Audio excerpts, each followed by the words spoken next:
सबके पचे तो पचे, हमारे बिना लड़ाई किए हमार खाना नहीं पचे आवत है। सही बताई थे। अब चाहे यका देश का बिगाड़ अब सोचो, चाहे मना हुआ जका बिगाड़ अब सोचो। हाँ, हमार भैया जीव शांत नहीं हुआ है।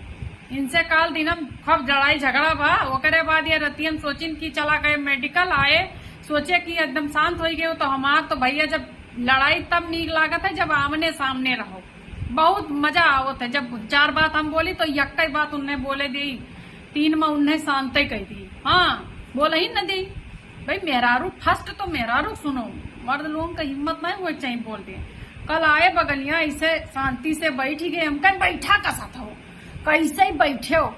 हम जब बोली थे तो खाली खड़ा हो के सुनो, बैठे की हिम्मत ना क्यों नहीं ढकेल दे बेटा से नीचे वहां आ जाओ।